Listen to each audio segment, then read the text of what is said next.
뭘 읽어야 할지 모르겠을 때 애매한 언니들과 함께 읽어요. 본격 독서 권장 방송 애매한 언니들 시작합니다.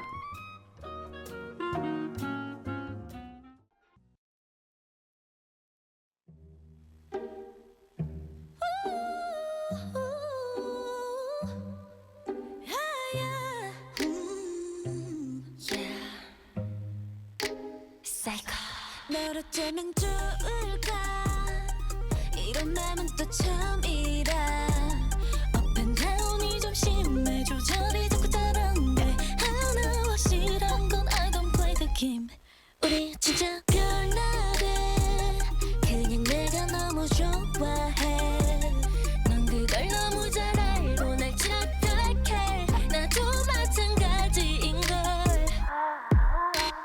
우린 참 별나고 이상한 사이야 서로를 부서지게 그리고 또 껴안아 그리고 또 껴안아 You got me feeling like a psycho psycho 우리 보고 말을 자꾸 다시 안 볼 듯 싸우다가도 붙어다니니 말야 이해가 안 간대 웃기지도 않대 맞아 psycho psycho 서로 좋아질 때 바보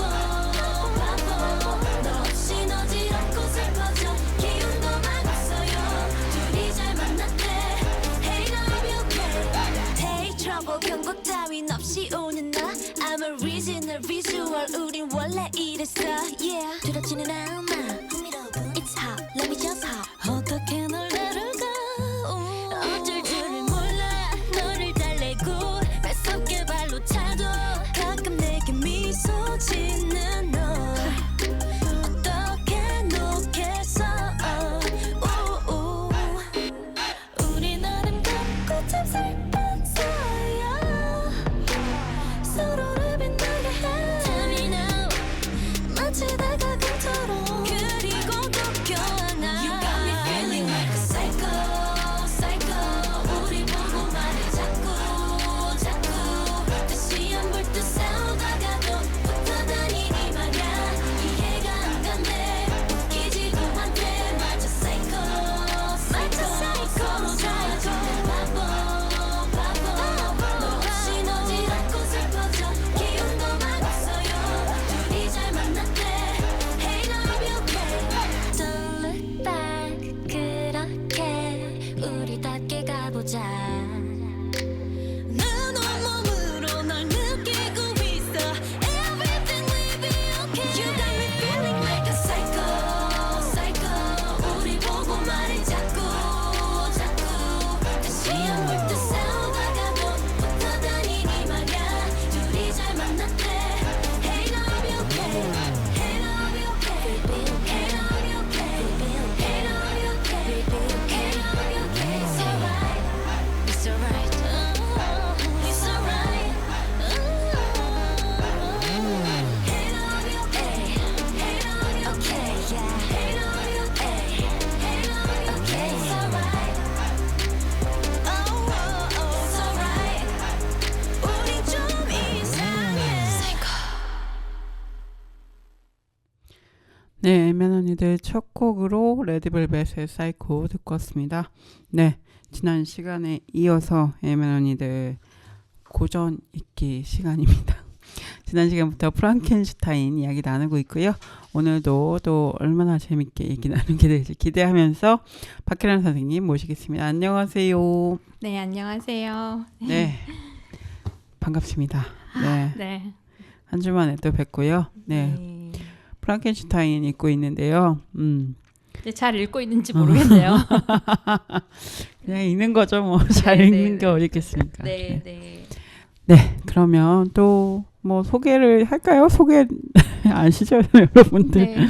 네, 박혜란입니다. 네, 박혜란 선생님이시고요. 새해 복 많이 받으세요. 네, 계속 새해 복 많이 받으시고요. 네, 아무래도 구정이 달 때까지는 또 새해가 아직 안 온 그러네요. 것이기 때문에 네, 네. 구정이 오기 전까지 새해 복 많이 받으라는 얘기를 계속 해도 될 것 같아요. 네. 네, 그리고 이제 이 프랑켄슈타인이 막 그 북극으로 막 돌아다니고 추우니까 막 알프스도 춥고 막 다 막 겨울에 오두막도 춥고 막 그러니까 맞아요. 그냥 겨울에 읽기 좋으네요. 겨울에 맞아요. 겨울에 좀 이렇게 집에 네. 혼자 박혀서 읽기 좋은 그런 책이 아닌가 싶고, 네.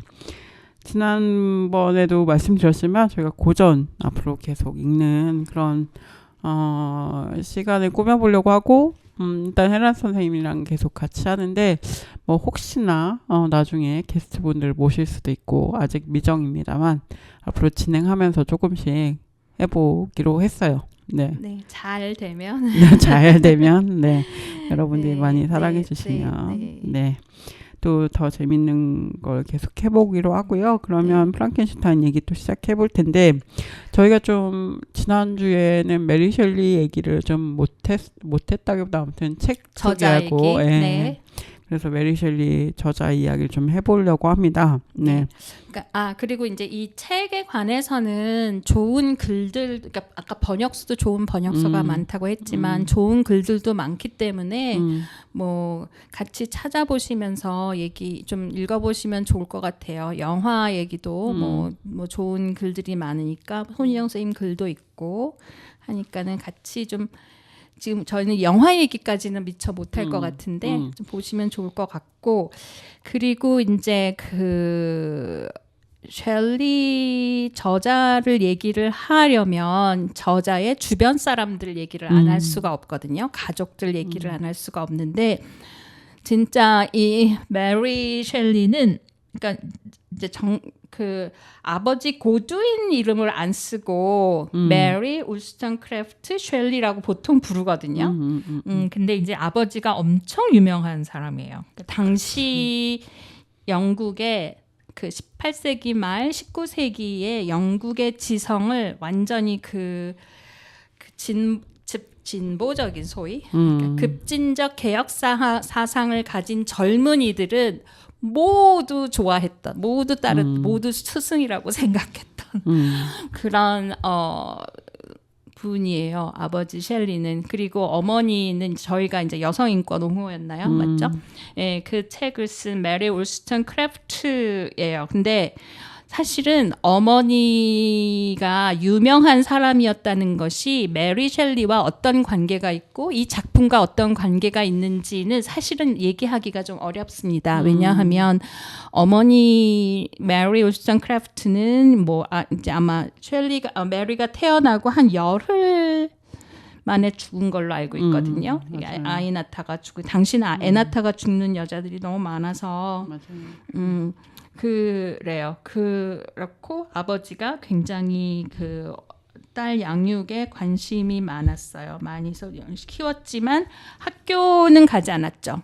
학교를 가지 않은 거에는 뭐 여러 가지 뭐 설이 있는데 어쨌든 학교를 가지 않은 게 그 프랑켄슈타인에도 정식 교육을 학교 교육을 받지 않다가 대학을 이제 가서 이제 그 대학에서의 그 대학 시인이 나오는데 이제 그게 이제 거기서 뭐 부딪히죠. 자기 혼자 공부한 가정 교육에서 그 받은 많은 덕목들이 있죠. 그리고 집에서의 그 서재에서 아버지의 서재의 책들을 다 읽고, 그러니까 에밀리 디킨슨도 마찬가지지만 아버지의 서재에 있는 책들을 다 읽어서 그 어느 정식 교육을 받은 학교 교육을 받은 누군가보다도 훨씬 지식이 풍부하고 그런데 대학을 갔더니 대학에서 보이는 그 제도권 학문에 내가 많이 다른 거예요. 그래서 비아냥거리기도 하고 조롱의 대상이 되기도 하고 그러잖아요. 너 그딴 책을 읽어? 막 그런 거 나오잖아요. 이제 그런 것처럼 메리 셸리도 혼자 독학을 했어요. 그리고 이제 거기 집에 찾아오는 많은 지식인들이 있었는데 여기 나오는 시들에 나오는 맞아요. 시인들이 되게 고도인 여기 알바트로스는 안 죽이겠습니다 했을 때 그 얘기는 이제 그 노수부의 노래라는 당시 굉장히 유명했던 그 콜리지의 시인데 그 콜리지를 비롯해서 뭐 월스워트도 그렇고 그 고도인과 왕래했던 그 시인과 작가들이 되게 많았습니다. 그리고 지금 그 메리 셸리의 남편으로 되어 있는 피터 펄시 셸리도 굉장히 큰 추종자였고요. 그래서 이제 맨날 집에 오다가 이제 그렇게 고 중요한 건 19살 때 이 소설을 쓴 거죠. 그죠. 19살 때. 19살. 왜 우리도 수능 보기 전에 갑자기. 수능 볼 그때쯤이 저희 총기가 최고잖아요. 맞아요. 그 후로는 계속. 네, 하여간 그래서 그 보면은 그 누구지? 그 나는 여자 아닌가요를 쓴 벨 훅스도 20살, 19살에 대학교 1학년 때 쓴 거잖아요. 그 책이. 그러니까 그 총기로 우리는 뭘 해야 돼. 아, 19살 때. 학교에 무조건 쫓아다니지 말고 19살 때 학점 뭘 달라고 해야 막 하지 말고 그 총기를 뭘 해야 돼. 어쨌든 그렇습니다. 그래서 이 작품과 연관해서 잠깐 보면은요. 아버지가 굉장히 그러니까 이게 어떤 정치적으로 제도를 완전히 뒤바꿔야 되니까 공화정이죠. 바꿔야 된다고 했고 그러니까 어떤 민주주의 신념이 굉장히 강한 아버지여서 아마 가정에서도 그런 교육이 있었을 거라고 보고요. 정치적으로 매우 급진주의여서 아마 이 책에 나오는 가정 공동체 그리고 이상적인 사회에 대한 얘기들 그러니까 그 크리처가 피조물이 여기저기서 듣게 돼 특히 오두막신에서 듣게 되는 그런 이상적인 사회의 모습, 역사 이런 것들이 아마도 그 메리 셸리의 교육하고 많이 다르지 않지 않을까 그런 생각을 하게 됩니다. 그리고 가정 안에서의 여성의 역할 뭐 이런 거 아니면 협력과 공감하는 것, 사람 누군가를 동정하는 것 이런 것들을 통해서 시민 사회를 개혁을 해야 된다는 신념 이런 것들이 아마도 그 가정 안에서 메리 셸리가 습득한 그런 이상들이 아닐까 싶어요. 그리고 이게 이제 어떻게 보면은 퍼시 셸리와 밀리엄 고드윈의 계몽주의 정치 이론에 대해서. 근데 이게 조금 다른 게 이런 공감에 관한 언어들이 굉장히 많이 협력과 공감과 가정에서의 가치들 이런 거에 대한 얘기들이 굉장히 많이 있었으나 그것이 그냥 언어로만 존재했던 것 같거든요. 예, 그것들이 아마 실제로 이게 이제 시나 논문이 아닌 내러티브 서사로 들어왔을 적에 그러니까 이제 빅터 프랑켄슈타인이라는 인물이 이 이상을 어떻게 실현해 나가는지로 들어왔을 때 문제점 같은 것들을 보고 그리고 그 가정에서 그런 이상적인 공동체 같은 그 오두막의 가정 공동체 같은 공간이 여기에 크리처라는 자신이 상상 못했던 그런 흉물스러운 어떤 존재가 들어왔을 때 그러니까 이쪽에 뭐 난민 같은 생각할 수 있잖아요. 누구든지 다 받아들이고 수용할 수 있는 그런 공동 커뮤니티인데 여기에 정말 상상하지 못한 어떤 존재가 들어왔을 때 이것까지 받아들일 수 있어? 이 더 띵까지 받아들일 수 있어? 했을 때 나는 숙제 같은 게 있잖아요. 이 사람 전혀 아기가 없었는데 그런 것들을 보여주는 거는 되게 흥미로운 지점인 것 같아요. 네. 이게 맞아요. 어떤 감성인지. 네. 전 메리와 메리라고 네네. 이제 그 샬롯 고든이라는 이제 영문학 전공하시는 분이 이제 메리 울스턴 크래프트와 메리 셜리의 얘기를 가지고 약간 이렇게 교차하면서 전기처럼 썼거든요. 그거를 읽다가 왔는데 근데 700페이지짜리여가지고 한 100페이지까지 읽었는데 그 초반에서는 약간 그런 이상의 모습보다는 조금 실제적인 모습들을 많이 얘기하고 있는데 그분이 그린 걸로는 좀 윌리엄 고드윈이 실제로 이제 실제 생활에서는 많이 돌보지 않는 약간 빅터 같은 면모를 이렇게 그리고 그치. 있더라고요. 네, 그래서 언어로는 얘기를 하지만 행동이 맞아요. 또 두 번째 결혼을 하고 나서 그 두 번째 분과의 그런 관계에서 나오는 네. 갈등 때문에 또 많이 힘들어하는 그런 모습들 거예요. 그런 네. 것들이 또 그려지긴 하더라고요. 그래서 이제 학교를 못 간 것도 학교도 그분의 따님만 학교를 가고 콩쥐 파치. 약간 그런 거죠. 그분만 가고 맞아요. 네. 메리랑 그 페니였나? 또 다른 동생이 있는데 네. 그 친구는 못 가고 뭐 이런 얘기들이 나오는 걸로 봐서는 조금 이런 비슷한 정서를 느꼈을 수도 있겠다라는 제가 잘 모르지만 어쨌든 그런 생각을 좀 하면서 읽었어요. 네. 약간 그래서 작품에서 보면 음. 작품에서 이렇게 느껴지는 걸로 봐서는 이 메리 셸리한테 굉장히 많은 영향을 준 존재들은 가족보다는 맞아요. 피터 펄시 셸리 남편을 비롯한 그 당시 낭만주의 시인들과 젊은 그 지식인들이 아니었을까. 그들이 공유했던 낭만주의 이상들 이런 것들이 아닐까 싶어요. 그래서 보면 여기에서 보면은 사실은 이게 다른 낭만주의 시에서도 많이 발견되는 부분들이거든요. 물론 이 작품에도 시들이 많이 나오긴 하지만 이런 어떤 이게 빅터가 뭐 클레르빌인가 하고 그 엘리자베스 자기에겐 없는 능력, 언어의 능력. 이 언어의 능력이라는 것이 외국어를 많이 하는 것도 능력이지만 그 사람을 설득하고 사람한테 위로가 될 수 있는 언어를 할 수 있는 능력. 이게 좀 문학이 해야 되는 일이잖아요. 맞아요. 그리고 그 음악이라든지 아름다움에 대한 집착이 강해요. 그러니까 그 크리처의 가장 큰 문제점은 얘의 큰 문제점은 deformed 됐다는 거. 그러니까 deformed.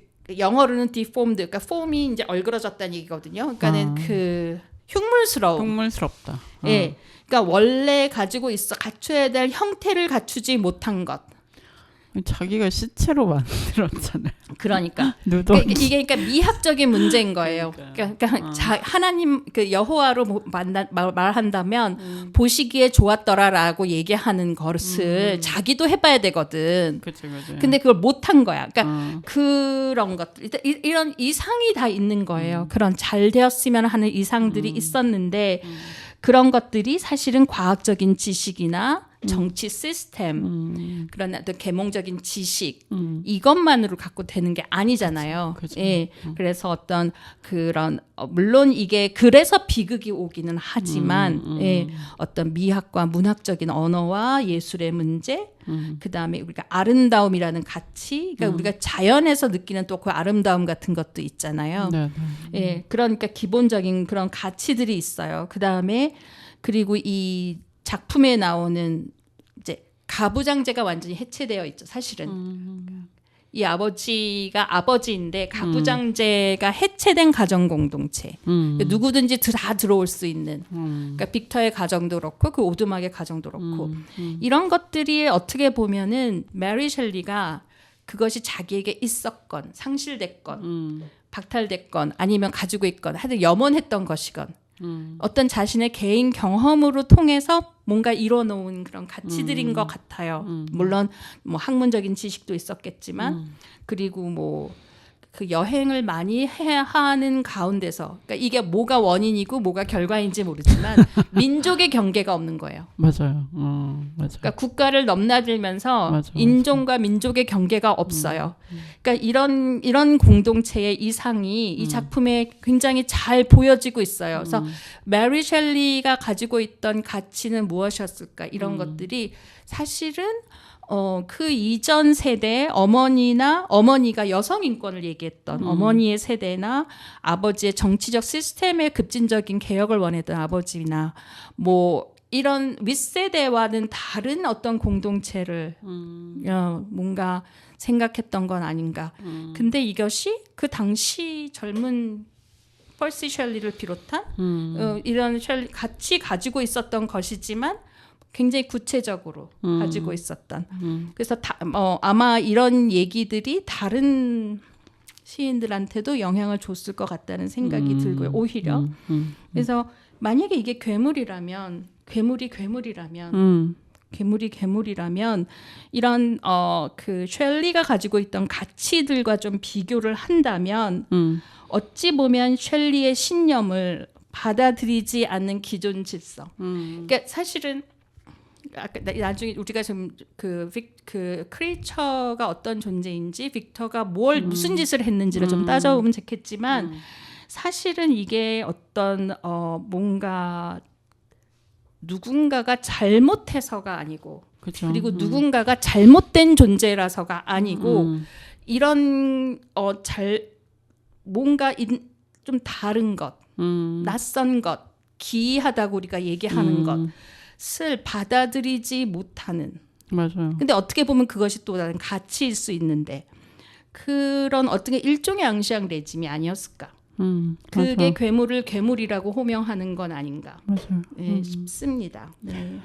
그래서 그 괴물이라고 여기서 나와 있는데 그 존재를 해석하는 상상력이 또 각자에게 또 다르게 나갈 것 같다는 생각이 들고 네, 그 얘기를 또 할 수 있는 얘기들이 더 많을 것 같다. 네, 그렇습니다. 라는 생각이 듭니다. 그러면 저희가 또 계속 얘기를 언급을 조금씩 했지만 인물 얘기를 이제 좀 본격적으로 해볼까 해요. 그래서 프랑켄슈타인에 등장하는 인물들은 몇 개, 한 세 군데. 빅터하고 괴물밖에 없죠. 네. 그리고 그 외에 나오는 인물들이 있는데, 먼저 여기는 괴물, The Thing이라고 돼 있는 괴물 얘기를 좀 해볼까 합니다. 괴물부터 얘기할까요? 그렇죠. 네네네. 이게 이제 처음엔 The Thing이라고 불리다가 그 다음에 크리처라고 하고. 그러니까 이제 그 빅터와 빅터와 피조물과의 관계에 있어서는 크리처이고 그리고 빅터는 더 싱이라고 부르고 그러니까 빅터가 어떻게 부르느냐예요 사실은. 빅터가 무슨 아들이라고 부르지를 못하고 아들을 아들이라고 부르지 못하고 이제 그러니까 결국은 이제 빅터가 이 피조물을 어떻게 부르느냐에 따라서 호명이 다 달라지는 거죠. 그리고 괴물이라고도 부르고, 그러니까 피엔드라고도 악귀라고도 부르고, 이렇게 불러요. 그러니까 결국은 이름을 주지 않은 존재예요. 그렇죠. 예, 이름을 주지 않은 아들, 이름을 부여받지 못한 아들인 거죠. 예. 그래서 이게 과연 피조물이라고 했을 때 실패작인가? 한번 생각을 해보는 거죠. 그러니까 빅터는 이걸 실패라고 생각을 하고 그쵸. 멀리 한 건데 네. 실패작인가라고 했을 때는 글쎄요. 실패와 성공을 어떻게 그러니까 전 지난번에도 말씀드렸는데 뭘 말하고 만든 걸까? 그럼 저는 계속 그 궁금증이 있었어요. 그럼 이 사람은 뭘 성공이라고 생각했을까? 사실 근데 예측을 할 수가 없잖아요. 어떤 존재가 나올지 하다못해 아이를 낳아도 그렇죠. 그래서 이게 그러니까 출생의 목적을 떠나서 일단은 빅터만 놓고 크리처만 놓고 본다면 외모는 흉물스러워요. 네, 그렇죠. 근데 하지만 그 흉물스러움이 이게 이제 시체를 가지고 이제 만들었기 때문에 그런 핏기가 없고 그러니까 일단은 그 혈색 같은 게 그런 이미 이제 시체 혈색이고 그리고 눈이 일단은 눈도 이제 누렇고 안구도 누렇고 이래요. 그런데 일단 키가 커요. 키가 크고 몸집이 크고 출중해요. 팔다리도 길고 그렇고 그다음에 능력치로 보면은 얘가 지금 한두 살 됐거든요. 그렇죠. 1년 만에 이제 지형지물을 다 깨치고 돌아다니고 언어를 막 배우고 그다음 언어를 배우기 시작하고 맞아요. 다 웬만한 거 다 터득을 하는 거예요. 예. 이미 누가 그런 가르쳐주지도 않았는데 그냥. 진적으로도 엄청 뛰어난 거고 신체적으로도 엄청 이 맞아. 피지컬 파워도 엄청 뛰어나요. 맞아. 그리고 안 먹어도 돼요. 안 배고픈가요?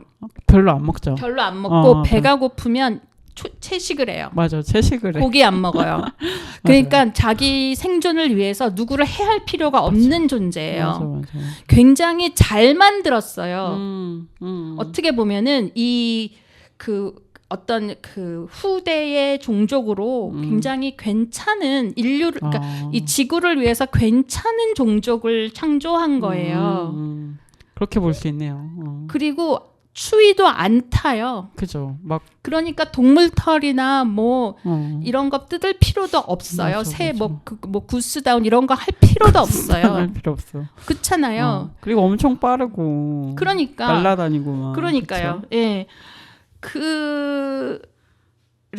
그러니까 이 사람이 그 차별받기 전까지 그치. 그리고 배척당하고 선생님 아까 뭐랬지? 방치되기 전까지 방치되지만 않았다면 그럼요. 그러니까 이게 어떤 최소한의 그 사람으로서의 존재로 이게 사회 안에서 받아들여졌다면 별로 문제가 될 사람이 존재가 아니에요. 맞아. 그러니까 복수를 하는 것을 보면 복수를 하겠다고 하는 걸 보면 굉장히 빅터에게 소중한 존재들을 파괴하거든요. 맞아요. 이게 굉장히 잘못된 거죠. 이게 굉장히 저희를 이제 속상하게 하는 거죠. 왜 그랬어 하게 하는 건데 그거를 탓하기 전에 너무 불쌍해요. 나는. 맞아. 불쌍해. 나는 얘가 너무 불쌍해. 그래서 얘가 잘못하는 게 너 그럼 그렇게 막 큰 죄라고 내가 막 얘기하고 싶지가 않아. 네. 그러니까 빅터를 다치게 했으면 괜찮았겠지. 그게 빅터를 다치게 한 거긴 한데 어쨌든 엄한 사람들을. 그게 이제 여기서는 고독이라고 하거든요. 그래서 보통 낭만주의의 시인들은 다 고독해, 다 혼자야. 그래요. 그러니까 얘도 크리처도 고독한데. 고독하죠, 근데 진짜. 그 고독하다 그러는 게 스스로 만들어내는 고독이 아닌 거예요. 그쵸. 그러니까 빅터는 자기가 연구하고 하기 위해서 사람들을 자기를 스스로 관계를 끊잖아요. 그러니까는 공부하기 위해서 가족과 헤어지고 뭐 자기 혼자 연구하기 위해서 혼자 있고 그러니까 스스로 고립을 자처하지만 그 크리처의 같은 경우는 얘는 배척당하는 거예요. 맞아요. 사람들한테 계속 배척당하고 막 그런 오해받고 이러는 거잖아요. 그래서 이 사실은 빅터의 고독과 크리처의 고독은 굉장히 다릅니다. 그래서 이 다름을 그래서 뭐 둘 다 이해는 가지만 어쨌든 그 마음이 안 좋아요. 그리고 이게 성장하는 것도 엄청 빠르잖아요. 맞아요. 그러니까 그런 것들 그리고 이제 아마 이것도 이제 메리 셸리가 공부한 방식이 그랬기 때문에 그럴 수도 있는데 독학을 해요. 맞아. 다 혼자 배우고. 혼자서 다 터득해요. 다 그 오두막에 있는 그 가족을 엿보면서 그들이 또 배우는 얘기하는 방식을 들으면서 간접적으로 네, 맞아요. 그러면서 배우죠. 그러니까 지식만 배우는 게 아니라 책을 통해서 지식만 배우는 게 아니라 자기가 속하지도 않은 그 사람들에게 맞아요. 관계를 보면서 맞아요. 그게 엄청난 능력이죠. 네, 그렇습니다. 이게 지금은 그 공감이라는 게 굉장히 여러 가지로 해석이 되고 이거를 섣불리 내가 생각한 걸로 남의 감정을 파악하는 걸로 해가지고 안 좋게 오독이 될 수도 있는데 sympathy 공감이라는 것이 피터 셸리한테도 되게 중요한데 이 작품에서도 되게 중요한 것 같아요. 그러니까 남의 감정을 이해하려는 마음. 피터 셸리? 피터 퍼시 셸리. 피터 퍼시 셸리. 퍼시 셸리. 네네. 그러니까는 남편 셸리한테서도 시에서도 되게 중요한 단어예요. 근데 이게 이제 나중에 비판받아요, 사실은. 그 남자가 어떻게 그걸 네가 다 알아? 너 서양 백인 남자인데 네가 어떻게 다 네가 알아? 어떻게 알아? 그치 당연하지. 근데 그쵸. 그렇게 알려고 노력했다는 건 되게 중요하거든요. 사실은 타자를 알려고 타자의 감정을 알고자 하는 마음은 되게 중요하거든요. 그런 것 같아요. 근데 이제 그게 이제 지 멋대로 하니까 문제긴 한데 어쨌든 그거를 할 줄 아는 존재예요. 맞아요. 유일하다기보다는 빅터에 비하면 훨씬 더 그렇죠. 그런 거 능력이 있는. 빅터는 우리가 다 이해해 줘야 되죠. 더 이해하고 싶지 않아요. 그러니까 그치. 하지만 그러니까 등장 인물들이 거기 나온 인물들이 다 이해해 다 주잖아요. 이해해줘, 다 이해해줘. 아버지도 이제 친구들도 다 해주고 뭐. 약혼자도 이해해주고. 이해해주고 네, 다 맞아요. 이해해주죠. 그쵸. 근데 이런 거 같아요. 아기가 없어. 아기가 없죠, 이 사람은. 네 없어요. 근데 네네. 다 너무 잘못을 많이 하고. 그리고 마지막에 네. 빅터 죽을 때요. 네. 그러니까 막 자기가 죽였다고 막 그러는데 아니야. 그냥 빅터가 북극에 막 자기가 복수한다고 막 쫓아가서 힘 빠져서 죽는 거 아니에요? 그쵸. 특별히 그게 자기가 죽은 거죠. 그냥. 가해야 하는 장면이 없어요. 맞아요. 그냥 그래서 뭐 쫓아오다가 힘들어하면 뭐 어디 가면 토끼 있으니까 먹으라 그러고 뭐 다 먹을 거 챙겨줘가면서 쫓아오라고 그러잖아요. 그래서 겨우겨우 기진맥진해서 이제 죽죠. 그러고 나서 이제 가는데 그쵸. 뭐 해보지도 못하고 죽죠. 괴물이 죽인 건 아니죠. 그쵸. 직접적으로 나오진 않죠. 네네. 그래서 참 그 빅터에 대한 마음도 그죠. 되게 맞아. 괴롭지만 자기를 방치했다는 그렇잖아요. 왜 낳았어? 왜 왜 나가지고 엄마 왜 나를 낳았어? 그러니까 돌봐주지도 않고 결혼 네. 좀 시켜달라니까 결혼도 안 시켜주고 약간 이런 거잖아요 지금. 맞아. 맞아 그런 거죠. 네. 그렇습니다. 그리고 그런 데서 여기서 이제 그 다음에 이제 그래요. 그러고 보면 이해가 갑자기 왜 나는 이렇게 방치하고 너는 왜 좋은 가정을 만들려고 하니라고 하면서 마지막에 막 그러니까 그런 말들이 다 이해가 가죠. 화를 네. 내잖아요. 네. 화를 내고 죽이고 막 그러잖아요. 그러면 이제 빅터 네, 빅터는 이름이 승리예요. 승리. 승리. 아 그렇구나. 빅토리하고 같은 빅터예요. 빅터. 그렇구나. 그래서 승리자여야지 돼요. 태어날 때부터 하면 모든 걸 다 이기고 잘 해야 돼요. 근데 사실 잘 해요. 잘해요. 사람이 나쁜 사람 아니에요. 그게 제일 나빠. 그러니까 그게 더 나빠. 그게 제일 나빠. 그러니까 그거예요. 그리고 그러니까 이게 이제 사실은 완벽한 인간일 수 있는 거예요. 과학적인 지식으로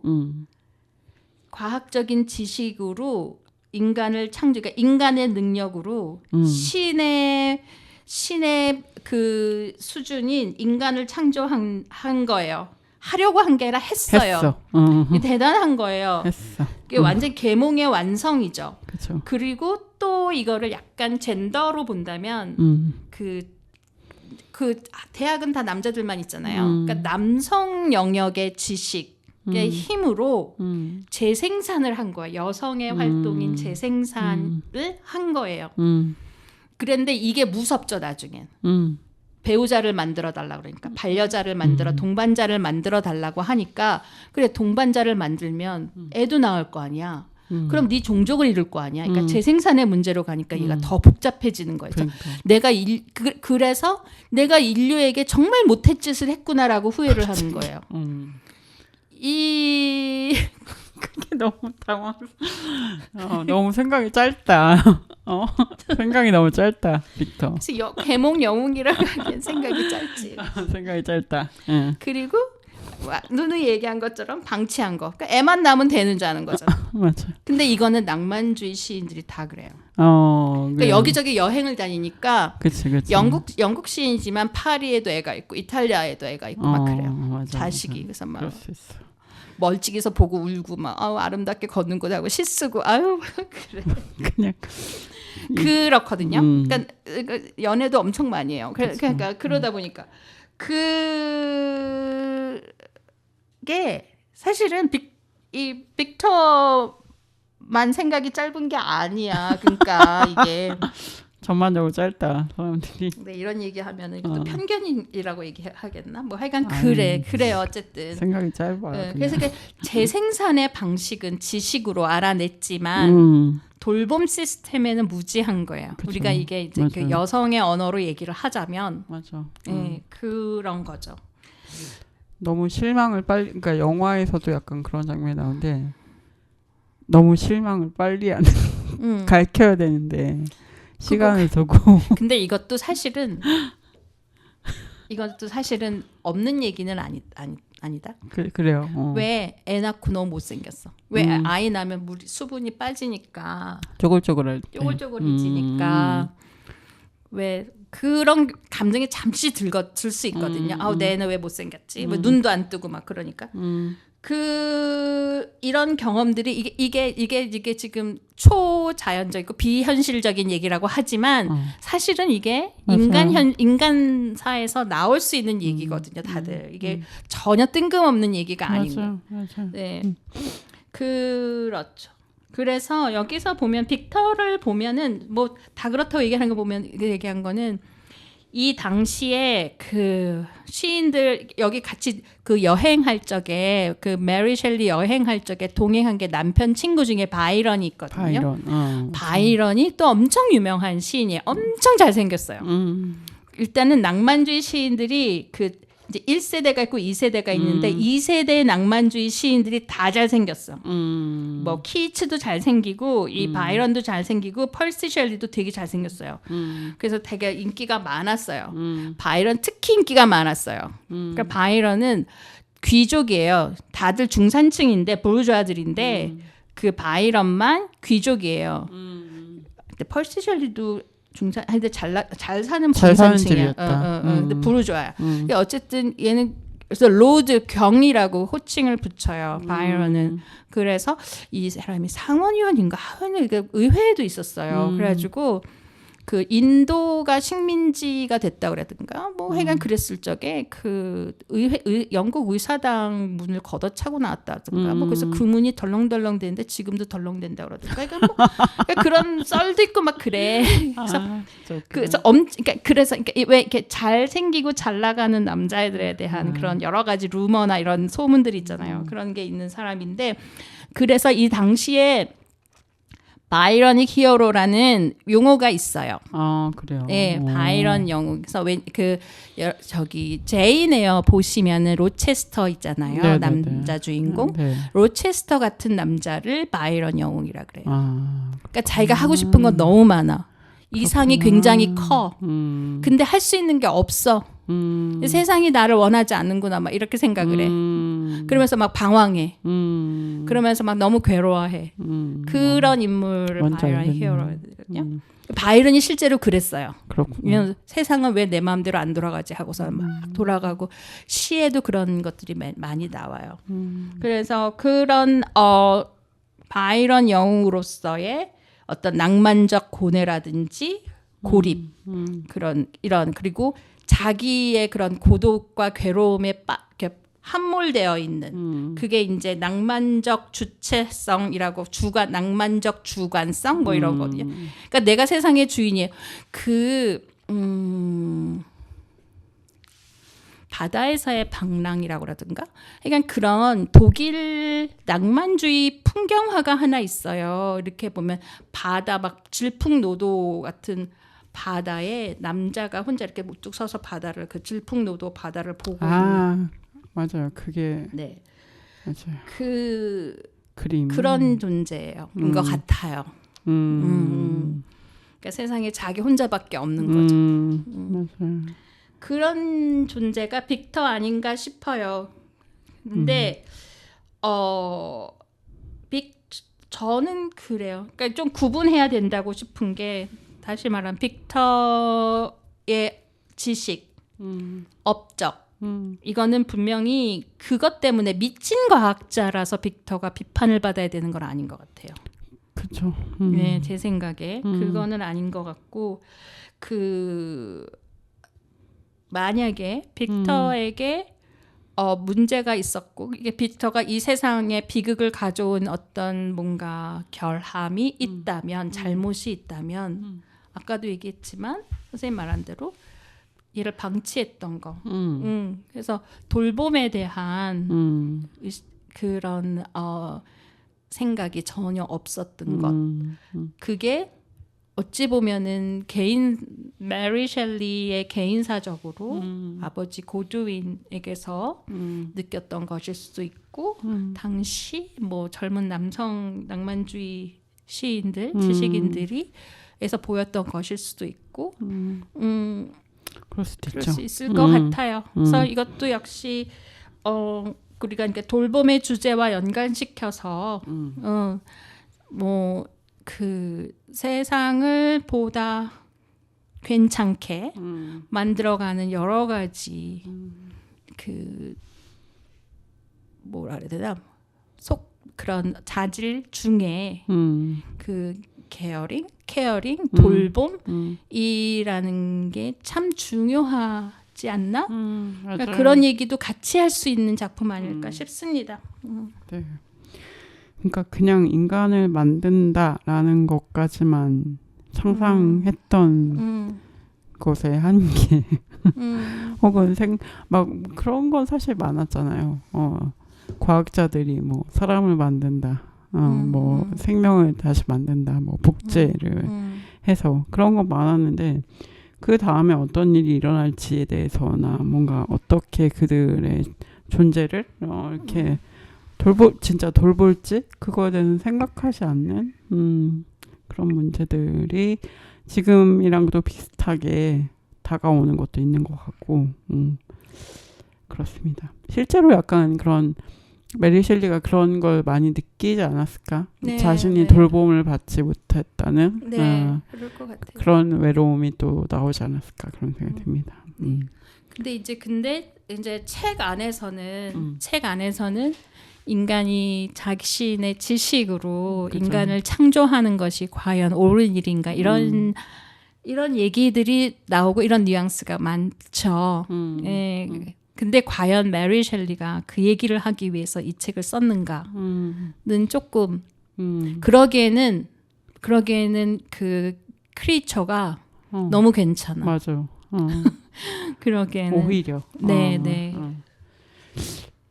저는 그래서 그 메시지는 오히려 아니라고 느꼈어요. 읽으면서는. 그러니까 막 인간이 인간을 만들어도 되는가? 이런 질문이라기보다는 그러니까 헤러웨이가 읽었으면 헤러웨이도 그런 말도 얘기를 안 되는 하잖아요. 얘기죠.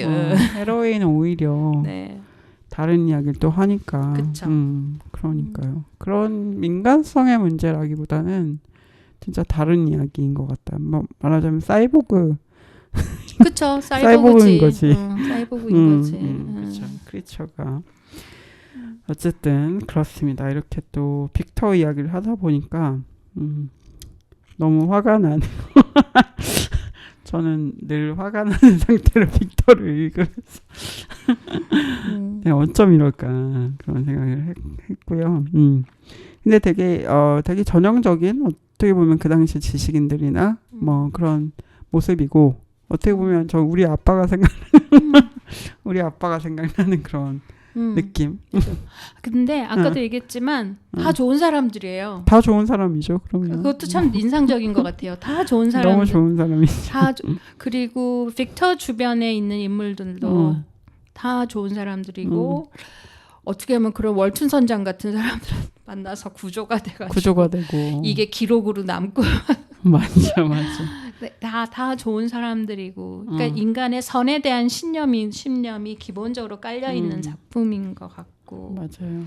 네. 그리고 근데 이제 아까도 말씀드렸지만 여성 인물들이 눈에 띄지 않는 거는 맞아요. 그래서 남자들의 이야기로 그게 아쉽다. 근데 나는 아쉽다? 그냥 아쉽지는 않은 것 같아. 그냥 이런 얘기도 있을 수 있는 것 같아. 여자가 썼다고 의미 있는 여자가 안 나와도 될 것 같아요. 근데 뭐 메리 셸리의 상징성으로 또 충분하다라는 생각도 들고 어떻게 보면 저는 일부러 약간 그렇게 하지 않았나라는 생각도 하긴 했어요. 그렇죠. 빅터나 이 그 우리 피조물이라고 하는 괴물 이야기를 좀 하기 위해서 네. 불가피하지 않았나 이런 생각도 들었고요. 요 주제들로 좀 얘기를 하면서 정리를 해본다면 이 인물들의 관계로 인해서 좀 어떤 걸 좀 생각을 해볼까 그런 생각을 했을 때 저는 아까도 잠깐 얘기 나왔지만 우리가 좋아하는 존재만 받아들일 수 있다면 그거 너무 이기적인 거 아닌가 그런 생각도 들고 그러니까 뭐 비슷한데 어떤 상황에 마주칠지 모르잖아요. 우리가 살면서 정말 원하지 않는 존재를 만나게 되기도 하고 자식을 낳아도 그런 얘기를 많이 뭐 아까 못생겼다 이런 생각이 든다고도 하셨고 사실 모성애라는 것도 그렇게 막 자연스러운 게 아닌데 그럼에도 받아들이는 어떤 노력들이 있는 거잖아요. 그런 것도 맞아요. 생각이 들었어요. 이 책에서 모성이 빠진 것도 좋은 것 같아요. 그죠. 모성이 없죠. 그게 그러니까, 중요한 지점이네. 그러니까 그러니까 이게 인간이 다 그 자신이 다 태어난 세대에 대해서를 향하는 마음이 그게 꼭 모성이라고 호명하지 않아도 되는 거. 맞아. 그것도 저는 의미 있는 것 같습니다. 그러네요. 사실 이렇게 어쩌기 보면 아까도 말씀하셨지만 재생산을 빅터라는 어쨌든 남성이 한 것도 인상적인데 말씀하신 대로 모성으로 뭔가 가려지지 않은 오히려 그런 부분도 되게 중요하다는 생각이 드네요. 얘기하다 보니까. 네. 어쨌든 그런 상징성들을 또 얘기해 볼 수 있는 이야기고 뭐 우리가 기존의 것대로 하다 보면 또 괴물의 존재 뭐 이런 거에 또 집중할 수 있는데 사실 오히려 더 다르게 괴물에 대해서 괴물 어쨌든 그 존재에 대해서 다르게 또 생각할 수 있는 것들이 더 많은 것 같다 이런 또 생각을 하면서 읽었습니다. 네. 그러면 또 우리가 인물 얘기는 혹시 더 하실 거 있으세요? 인물 없어요? 선생님 뭐 얘기하시고 싶은 거 좀 얘기하세요. 저는 그러니까 조금 괴물이 되게 마음에 쓰이는 것 같아요. 마음이 쓰여요 계속.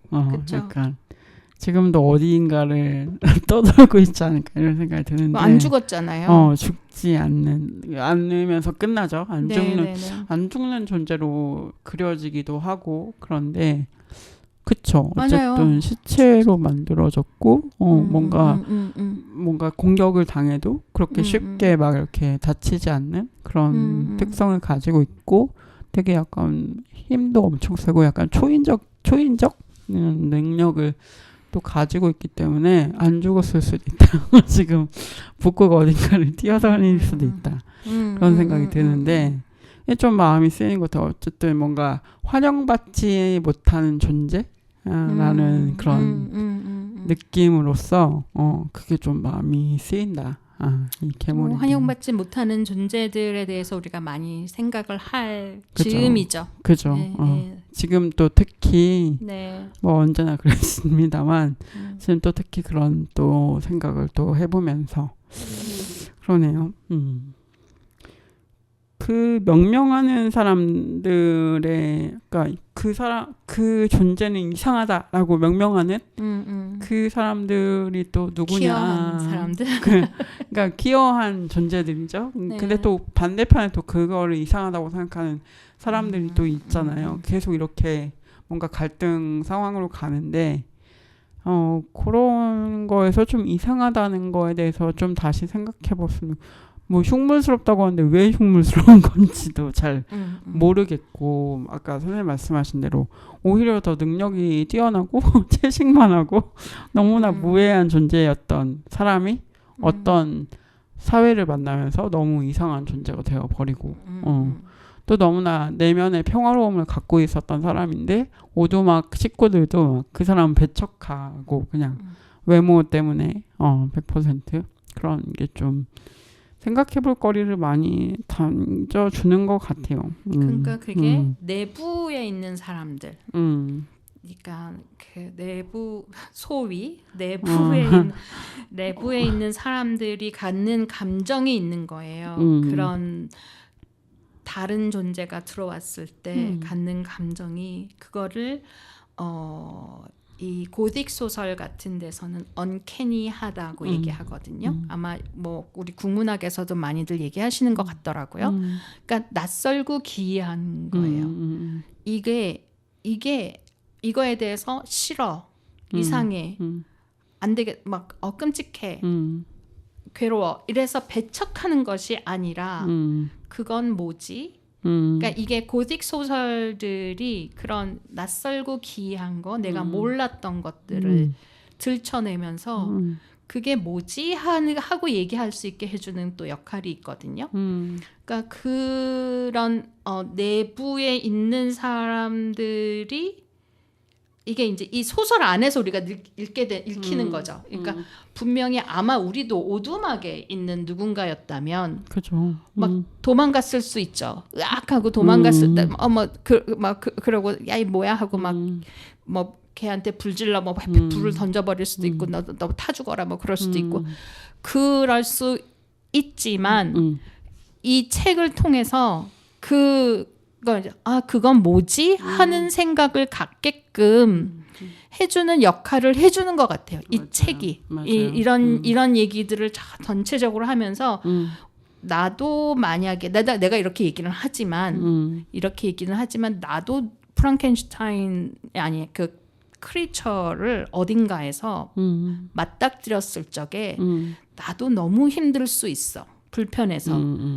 근데 이런 메리 셸리가 이런 뜻밖의 텍스트를 던져줌으로 인해서 이게 정말 이거는 언캐니한 어떤 존재 앞에서 내가 어떤 행동을 할 수 있을지, 어떤 판단을 할 수 있을지를 좀 생각하게 해주는 것 같아요. 네, 그렇죠. 저 뭐 자신도 우리도 그 오두막 안에 있는 사람이라고 생각할 수도 있죠. 그렇기도 하고 실제로 그런 면이 있기도 하고. 근데 이제 소설에서는 좋은 점은 이렇게 이입을 또 할 수 있다는 거. 네. 그게 되게 좋잖아요. 그러니까 거리를 두기도 하고 이입하기도 하고. 네, 그렇죠. 그렇죠. 네, 그렇습니다. 네, 이렇게 인물들 이야기를 좀 해봤고요. 인물이라고 해야 될지 뭐라고 해야 될지 모르겠는데 어쨌든 인물이죠. 인물인가요? 네.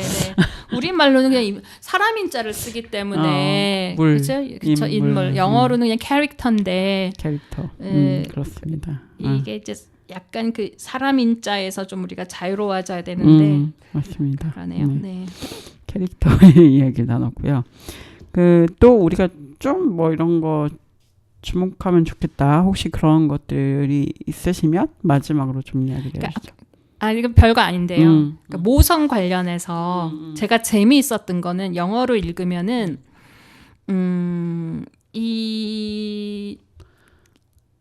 보통은 우리가 애가 처음 말을 하게 되면 아이가 처음 언어를 할 때 이게 그 순음 입술을 떨어뜨리면서 발음하는 발음 언어를 먼저 한다고 얘기를 하거든요. 뭐 물, 맘마, 엄마 이런 식으로 그러니까 그러니까 미음이 들어가는 mother 하는 식으로 이걸 먼저 얘기한다고 생각을 하거든요.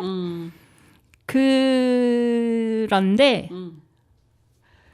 근데 그게 아니에요. 여기서는 처음에 듣게 된 단어가 father. 그 다음에 뭐 friend, 그 다음에 그리고 그 오두막의 아들 이름도 F로 펠릭스인가 아들로 F로 시작할걸요. 그러니까 그러니까 그 남자 영어로 남성 관계를 나타내는 단어들을 먼저 터득을 해요. 그러니까 이것도 역시 그렇구나. 이게 뭐 정말 모성이 먼저야. 엄마가 먼저야. 이런 일종의 신화라고 그래야 되나? 맞아요.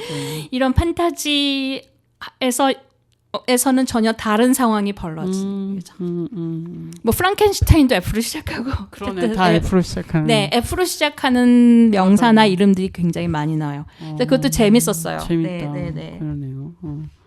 father를 제일 먼저 알고 빅터라는 말을 제일 처음 배웠나? 근데 그 영화에서. 영화에서는 영화에서 빅터를 빅터. 얘기를 해. 빅터. 근데 그게 거기서는 뉘앙스가 빅터가 승자라는 게 암시가 되면서 빅터 계속 빅터 서로 맞죠. 네가 빅터야 내가 빅터 이런 식으로 이제 얘기가 계속 이 괴물 크리처가 얘기를 하는데 영화는 굉장히 많이 달라지죠. 그죠, 맞아요. 영화에서는 미친 과학자 말이죠. 미친놈은 미친 겁니다. 네, 근데 어쨌든 여기 원작이랑은 좀 많이 다르죠. 네. 어쨌든 그렇습니다. 이렇게 좀 단어 발음에 대해서도 되게 흥미로운 얘기, 그리고 왜 여성이나 어머니가 없는 공간 이야기 이런 것도 되게 또 저희가 얘기하다 보니까 되게 재미있는 그러니까 부분인 모성 것 같아요. 얘기를 해도 되게 재밌는 얘기들을 많이 할 수 있을 것 같아요. 네. 그러네요. 네. 또 아쉽지만 다음 기회에 또 네. 이야기할 수 있는 또 때가 아니면은 오길 바라며. 또 독서 모임을 저기 우리가 뭐 맞아요. 네. 컨텐츠 밖에서 하게 된다면 네. 또 다른 독자분들이 또 재미있는 얘기를 네. 할 수 있을 것 제가 그 얘기를 안 했네요. 저희가 이 프랑켄슈타인 방송 나가고 나서 조만간 또 독서 모임을 좀 온라인에서 일단 해보려고 해요. 그래서 한번 공지가 나갈 겁니다. 네, 그래서 네. 기대해 주시고 같이 얘기거리가 많으니까 네. 얘기하시고 싶으신 분들 많이 참여하시면 좋겠어요. 네, 그렇습니다. 제가 또 SNS 통해서 또 알려드리도록 할게요. 여러분 또 많이 기대해 주시고 오늘 방송도 잘 들어주셨기를 바라면서 또 인사해 보겠습니다. 오늘 감사합니다. 감사합니다. 네. 나를 그냥 짓밟고 가 괜찮아 돌아보지 마 내가 아파봤자 너만 하겠니 이제 나를 헤아려봐 날 위해 쉬던 그 숨은 이곳 저 위에 널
차도